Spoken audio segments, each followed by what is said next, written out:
بسم اللہ الرحمن الرحیم۔ صرف 5 منٹ کا مدرسہ قرآن و حدیث کی روشنی میں 21 ربیع الثانی۔ نمبر 1، اسلامی تاریخ۔ پہلی بیعت عقبہ۔ عقبہ منا کے قریب ایک گھاٹی کا نام ہے جہاں 11 ہجری نبوی میں مدینہ سے 6 افراد نے آ کر دین اسلام قبول کیا تھا۔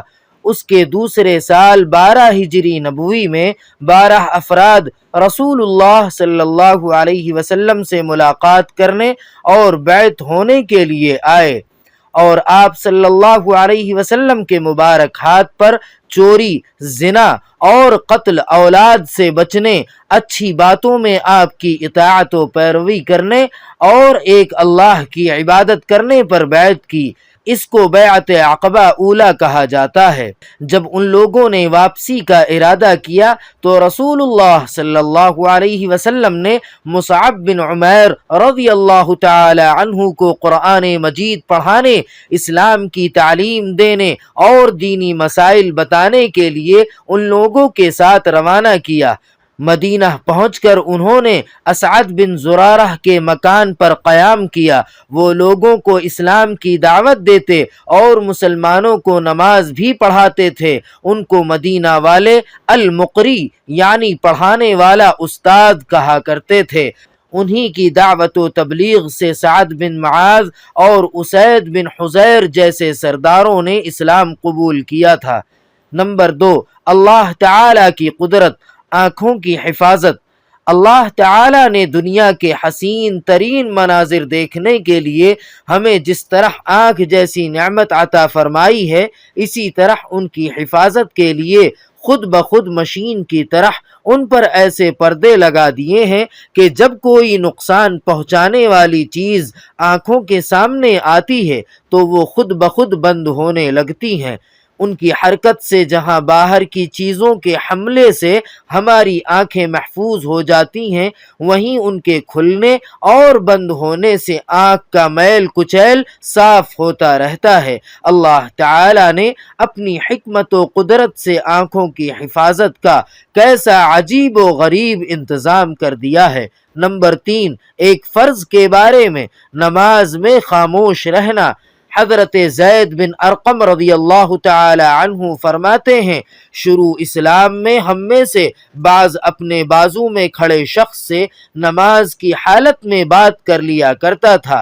پھر یہ آیت نازل ہوئی، وَقُومُوا لِلَّهِ قَانِتِينَ، اللہ کے لیے خاموشی کے ساتھ کھڑے رہو، یعنی باتیں نہ کرو۔ پھر ہمیں خاموش رہنے کا حکم دیا گیا اور بات کرنے سے روک دیا گیا۔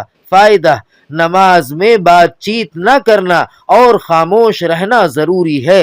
نمبر 4، ایک سنت کے بارے میں، رکوع و سجدے میں انگلیوں کو رکھنے کا طریقہ۔ رسول اللہ صلی اللہ علیہ وسلم جب رکوع فرماتے تو ہاتھوں کی انگلیوں کو کھلی رکھتے اور جب سجدہ فرماتے تو انگلیاں ملا لیتے۔ نمبر 5، ایک اہم عمل کی فضیلت، کنواں کھدوانے کا ثواب۔ رسول اللہ صلی اللہ علیہ وسلم نے فرمایا، جس نے پانی کا کنواں کھدوایا اور اس سے کسی پیاسے پرندے، جن یا انسان نے پانی پیا تو قیامت کے دن اللہ تعالی اس کو اجر عطا فرمائے گا۔ نمبر 6، ایک گناہ کے بارے میں، ہنسانے کے لیے جھوٹ بولنا۔ رسول اللہ صلی اللہ علیہ وسلم نے فرمایا، اس شخص کے لیے ہلاکت ہے جو لوگوں کو ہنسانے کے لیے کوئی بات کہے اور اس میں جھوٹ بولے، اس کے لیے ہلاکت ہے، ہلاکت ہے۔ نمبر 7، دنیا کے بارے میں، ضرورت سے زائد سامان شیطان کے لیے ہے۔ رسول اللہ صلی اللہ علیہ وسلم نے حضرت جابر بن عبداللہ رضی اللہ تعالی عنہ سے فرمایا، ایک بستر آدمی کے لیے اور ایک اس کی بیوی کے لیے اور تیسرا مہمان کے لیے اور چوتھا شیطان کے لیے ہوتا ہے۔ نمبر 8، آخرت کے بارے میں، قیامت کا ہولناک منظر۔